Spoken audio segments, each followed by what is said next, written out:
سر آج ایک بہت ہی افسوسناک دن ہے جی.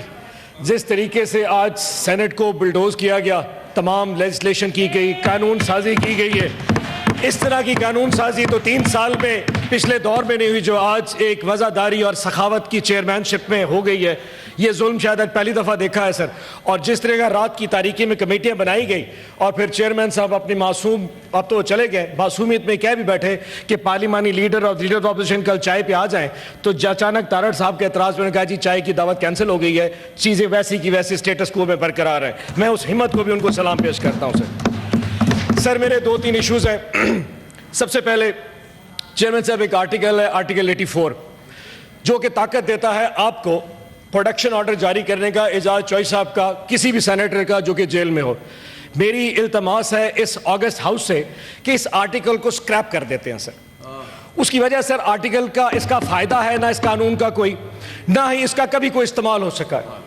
آج یہ چیز ہے کہ سر اعجاز چوئی صاحب کو 1.5 سال کے قریب, 1.25 سال سے اوپر ہو گیا ایک شریف آدمی کو, اور ہمارے اس سینٹ میں اتنی جرت نہیں ہے کہ ہم آج بجٹ سیشن میں صرف آدھے گھنٹے کے لیے اس کو بلا کے یہاں بٹھا دیتے. سر یہ وقت ایک جیسا نہیں رہے گا, وہ what goes around comes around. آج ہماری باری ہے, کل کو سب کی باری آئے گی. میں کہوں سر, ہم سے, میں بات سنیں, ہم سے بھی غلطیاں ہوئی ہیں سر. میں آج بتاؤں, ہم سے ہمارے دور میں بھی غلطیاں ہوئی ہیں. جن لوگوں نے ہمیں, میں مانتا ہوں, جن لوگوں نے ہمیں اس وقت اس ایم این اے کا پروڈکشن آرڈر جاری کرنے نہیں دیا تھا, شاید وہی آج آپ کو اعجاز چودھری کا بھی پروڈکشن آرڈر جاری نہیں کرنے دیں گے. لیکن عرفان صاحب, تارڑ صاحب, آج وقت ہے کہ ضمیر کی سن لیتے ہیں, کسی اور کی نہیں سنتے. شاید یہ وقت پھر جب ہم پہ آئے گا, ہم بھی پھر ضمیر کی سنیں گے, ان کی نہیں سنیں گے. آج آپ ایک دفعہ ضمیر پہ فیصلہ کر دیجئے. تا حیات سینٹ میں کسی کی جرت نہیں ہوگی, جب کوئی سینٹ یا ممبر آف دا پارلیمنٹ جیل میں ہوگا, اس کا پروڈکشن آرڈر جاری ہوگا, میں دیکھتا ہوں کس کی جرت ہے جو اس کو روکتا ہے کہ وہ اجلاس میں شرکت نہ کر سکے. کاکڑ صاحب, میں سمجھ سکتا ہوں کہ آپ کی کتنی ایک کیپیسٹی ہوگی اس معاملے پہ, بٹ کم از کم اس چیز کو یہاں اٹھانا بہت ضروری تھا. نمبر 1. نمبر 2 سر, 2 چیزیں ایسی ہوئی ہیں پچھلے 2 دن میں جو بہت تکلیف دہ ہیں. Number 1 sir, leader of the opposition Umar Younis صاحب کل سرگودا میں گئے. پورا پاکستان نے ایک تماشا دیکھا. Leader of the opposition national assembly کا سرگودا میں دہشت گردی کی عدالت باہر گیا اپنے ضمانت کی کیس میں. سر 7 گھنٹے اس کو باہر کھڑا رکھا, پولیس کی تمام گاڑیوں نے اس کو بلاک کر دیا. 7 گھنٹے بعد اچانک یہ فیصلہ آ گیا, کیونکہ عمر ایوب وہ ملزم جو کہ دہشت گردی کی عدالت میں مطلوب تھا, وہ عدالت کے اندر جج کے سامنے پیش نہیں ہو سکا, اس لیے اس کی ضمانت کینسل کر دیتے ہیں. سر اس قسم کی تماش بینی تو دنیا میں کہیں نہیں مل سکتی کہ ایک ملزم عدالت جانا چاہے, آپ پیش نہیں ہونے دیتے اور پھر اس کے بعد اس کی ضمانت کینسل کر دیتے ہیں. یہ ایک تماشا کہاں پہ ہو سکتا ہے؟ دوسرا سر, میں ایک ورکر کنونشن پہ خانیوال گیا جی, آج سے 3 دن پہلے. پاکستان میں سیاسی پابندیوں پہ کوئی پابندی نہیں ہے. میں وہاں گیا سر, کم از کم 1000 کے قریب پولیس اہلکار وہاں پہ باہر پوسٹ کر دیے جی کہ یہاں پہ کنونشن نہیں ہو سکتا. 4 دیواری کے اندر کنونشن تھا. میں کسی طرح گھس گیا. جب میں نے تقریر کر لی سر, تو ساری پولیس مجھے گرفتار کرنے کے لیے آ گئی کہ تم نے تقریر کیوں کیا. کیا پاکستان میں ایک میرے جیسے شہری کو تقریر کرنے کا کوئی حق نہیں؟ سینیٹر کو چھوڑ دے, میں کیوں نہیں تقریر کر سکتا؟ میں اپنی بات کیوں نہیں کر سکتا؟ مجھ پہ کس کی پابندی ہے؟ کون روک سکتا ہے مجھے؟ میں کروں گا. کتنی دفعہ گرفتار کرو گے, کتنی دفعہ مارو گے؟ وقت سب پہ آئے گا. آج ہم مار کھا رہے ہیں, کل تم سب لوگ مار کھاؤ گے. یہ نہیں ہو سکتا کہ آج ہماری باری ہو اور آپ لوگ ہنسیں گے.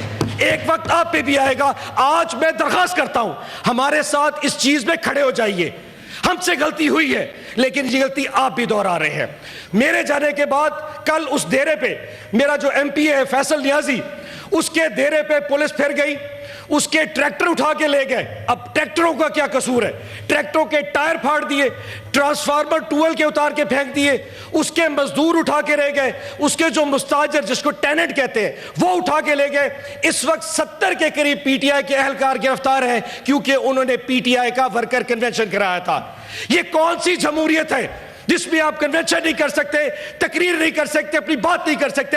میں کروں گا, عمران خان کا نام لوں گا, میں 1001 دفعہ عمران خان کا نام لوں گا. کب تک میری زبان بند کریں گے؟ نہیں کہوں گا وہ بانی پی ٹی آئی ہے, اس کا نام عمران خان ہے اور وہ پاکستان کی جان ہے. کاٹ کے دکھاؤ کتنا P T I beep beep beep کر رہا ہوگا. عمران خان اس پاکستان کی ایک پہچان ہے. اب یہ بات جو کر رہا ہوں اس میں پھر تکلیف ہوگی سر.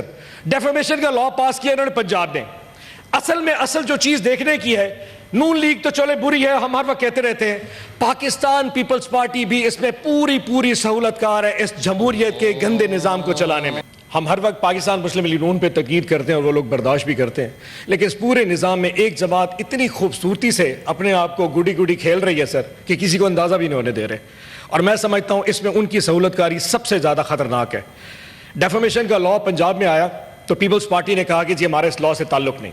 جو ان کے وہاں پہ لیڈر آف دا ہاؤس ہیں یا جو پارلیمانی لیڈر ہیں, انہوں نے کہا جی پاکستان پیپلز پارٹی اس کو ڈیفینڈ نہیں کرے گی. قانون وہاں پہ نون لیگ نے پاس کروا دیا.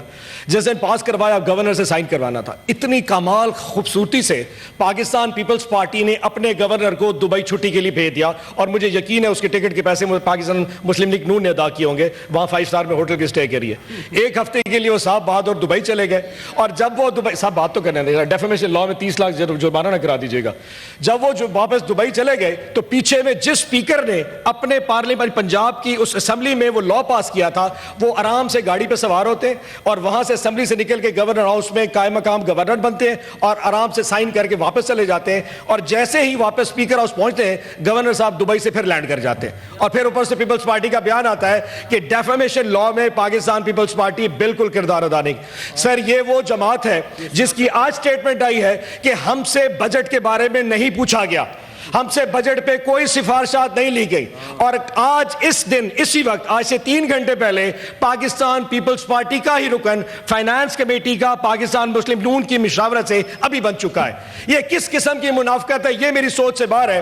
اور اسی پاکستان پیپلز پارٹی کی ایک ہماری رسپیکٹیبل جو خاتون ہے, ان کو پلاننگ اینڈ ڈیولپمنٹ کا, یعنی کہ ہر وہ چیز جو پاکستان پیپلز پارٹی کو چاہیے وہ آرام سے آئین عہدے بھی لے لیتی ہے, وہ اسٹینڈنگ کمیٹی کی چیئرمینی بھی لے لیتی ہے, وہ گورنر بھی لیتی ہے, لیکن جب گند کی باری آتی ہے ہمارا اس سے کوئی تعلق نہیں ہے. کیونکہ شاید کسی دن اگر بلاول بھٹو زرداری صاحب کا موڈ کیا تو انہوں نے اس حکومت کو گرانے کا جو ایک پلان بنا رکھا ہے اس کی ایگزیکیوشن کا ٹائم آ جائے گا. آخری چیز سر جو بہت امپورٹنٹ ہے سر, 3 ججز 3 لوگوں کا فیصلہ اسلام آباد ہائی کورٹ میں ہونے والا تھا, اور فیصلہ بالکل مکمل ہو چکا تھا کہ پاکستان پیپلز تحریک انصاف کے 3 MNA جو کہ الیکشن فارم 45 پہ جیت چکے تھے 8 فروری کو, ان کا فیصلہ 2 مہینے ٹریبیونل سلطہ رہ گیا. اچانک ایک نون لیگ کے ایک صاحب درخواست دیتے ہیں کہ ہمیں جج پہ اعتماد نہیں, اور الیکشن کمیشن اگلے دن 1 دن کی کاروائی کے بعد اس جج کو ٹریبیونل سے ہٹا دیتا ہے. سر یہ پاکستان میں ہی ہو سکتا ہے کہ 1 مہینے کی کاروائی جج صاحب کر لیں جس میں وہ جماعت جھوٹی پائی جائے اور خدشہ ہو کہ 3 MNA چلے جائیں, اور وہ تینوں MNA اسلام آباد سے ہوں, اور آپ کو کیونکہ 2/3 اکثریت بھی چاہیے اور اس میں ریزرو سیٹس بھی جانی ہے, آپ نے اچانک جج تبدیل کر دیا. عدت کا کیس 1.5 مہینے 2.5 مہینے چلتا رہ گیا. جس دن جج صاحب نے فیصلہ کرنا تھا اس دن جج صاحب کہتے ہیں اوہ مجھے یاد آ گیا, میں تو اس کورٹ میں بیٹھنے کا اہل ہی نہیں ہوں, مجھے فوراً جو ہے نا یہاں سے ہٹا دیا جائے, یہ ایک فیملی کورٹ میں. جب جج صاحب وہاں پہ بیٹھنے کے وہاں پہ مجاز نہیں ہے, جب وہ کیس سن نہیں سکتے عدت کا, تو پھر آخر سزا میں اس شخص کو اور اس کی بیوی کو پھر 7 سال کی سزا کس چیز کی دی گئی ہے؟